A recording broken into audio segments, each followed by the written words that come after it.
এদিকে জাকসু নির্বাচনের ভোট গ্রহণ শেষে এখন চলছে গণনা।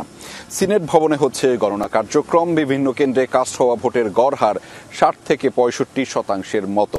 মূলত বিকেল 5টা পর্যন্ত বিশ্ববিদ্যালয়ের 21টি হলের 224টি বুথে চলে ভোট গ্রহণ।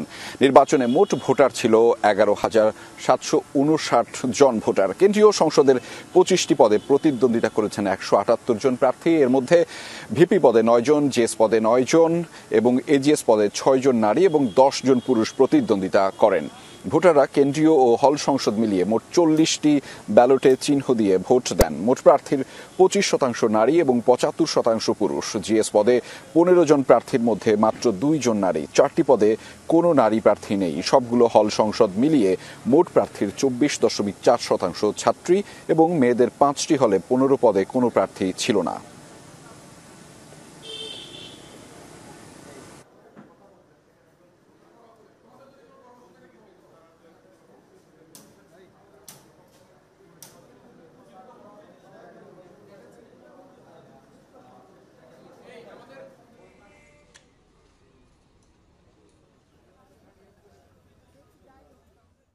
আমাদের নিরাপত্তার জন্য যথেষ্ট আমাদের বিশ্ববিদ্যালয়ের প্রশাসন যথেষ্ট পুলিশ মোতায়েন করেছে এবং আরও বিভিন্ন যারা যে নিরাপত্তা যারা আছে ডিবি বলেন, এসবি বলেন, তারা নিয়োজিত আছে এবং পাশাপাশি বিশ্ববিদ্যালয়ের যে গার্ড এবং আনসার যারা আছে তারাও নিয়োজিত আছে।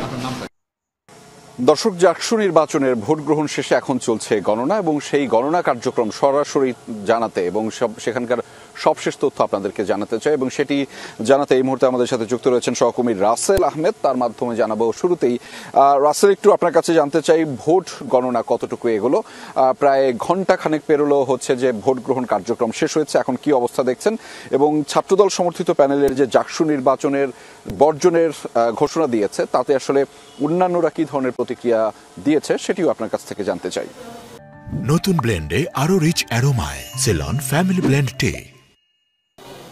রেজা, আসলে এখানকার ভোট গণনা শুরুতে দিয়ে একটু আপনার যেটি জানতে চাইছেন সেটি আগে বলি যে ভোট গণনা কার্যক্রম ওই অর্থে আসলে এখনো শুরুই হয়নি। কেবলমাত্র 3টি হলের যে ব্যালট বক্স সেটি নিয়ে আসা হয়েছে এই সিনেট ভবন তথা নির্বাচন কমিশনের যে কার্যালয় সিনেট হল আসলে, তো সেখানের এই কার্যক্রমটি এখন গণনার সাথে যারা রয়েছেন তারা এখানে এখন উপস্থিত আছেন।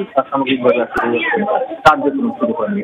ভোট বর্জনের কথা যেটা জানতে চাইছিলেন সেটি হচ্ছে আসলে এখন পর্যন্ত ছাত্র দলের পক্ষ থেকে কেবলমাত্র ভোট বর্জন করা হয়েছে, তারা অন্য কেউ ওই অর্থে ভোট বর্জন করেনি। তবে ভোট নিয়ে যে অনিয়মের অভিযোগ সেটি জানানো হয়েছিল এবং তারা দুপুর নাগাদ দুপুরের উপরে আসলে তারা জানা 7টার দিকে আগে বাংলাদেশের পক্ষ থেকে অভিযোগ 7টার দিকে আসলে তারা অভিযোগ জানানো হয়েছে। তবে তারা ভোট বর্জন করবেন না এমনটাই জানিয়েছেন। তারা বলছেন তারা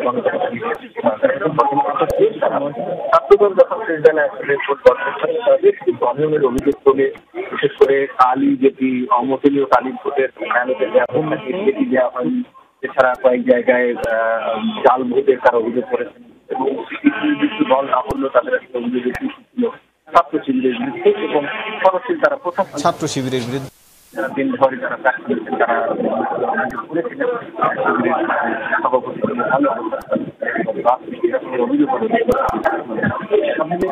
অভিযোগের প্রেক্ষিতে তারা বর্জন পরপরই আসলে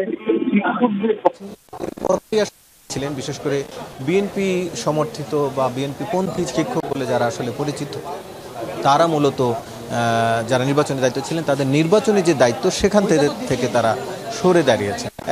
এরপরে পর্যন্ত নির্বাচন পক্ষ থেকে কোনো ধরনের আনুষ্ঠানিক কোনো তথ্য বা কথা বলেনি। আমরা সেটি কয়েকবার অ্যাপ্রোচও করেছিলাম, তারা আসলে আরো পরে কথা বলবেন এমনকি আমাদেরকে জানিয়েছে। নিশ্চয়ই রাসেল, আমরা সেই সব শেষ তথ্যগুলো যদি আবার পরবর্তীতে আপনার কাছ থেকে পাই সেটি নিশ্চয়ই আপনার মাধ্যমে দর্শকদেরকে জানিয়ে দিতে পারবে। এবং দর্শক, আপনারা জানেন যে সারাদিনই জাকসু নির্বাচনের সবশেষ তথ্যগুলো ছিল যমুনা টেলিভিশনে। আমাদের সহকর্মীরা সবাই মিলে সেই সবশেষ তথ্যগুলো আপনাদের কাছে পৌঁছে দিয়েছে। আমি আরও যুক্ত করতে চাই আমাদের আরও একজন সহকর্মী আরফিন শাকিল, যিনি দিনভর এই জাকসু নির্বাচন কভার করেছেন। তার মাধ্যমে এখন জানতে চাই, আরফিন শাকিল, আপনি নিশ্চয়ই শুনতে পাচ্ছেন, আমরা মূলত আপনার কাছ থেকে জানতে চাই যে সিনেট ভবনেতে ভোট গণনার প্রক্রিয়া ইতিমধ্যে শুরু হয়েছে। একটু আগেই সহকর্মী রাসেল আহমেদ জানাচ্ছিলেন।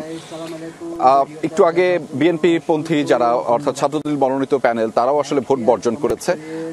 এই নিয়ে আসলে কি ধরনের আলোচনা চলছে প্রশাসনিক দপ্তরে কিংবা প্রার্থী যারা ছিলেন তাদের সাথে কিংবা সাধারণ শিক্ষার্থীদের সাথে কারোর সাথে কি আপনার কথা হয়েছে কিনা? এ বিষয়ে এখনো কথা হয়নি রেজা। আমি যে কেন্দ্রে আছি অর্থাৎ মীর মোশাররফ হোসেন কেন্দ্র,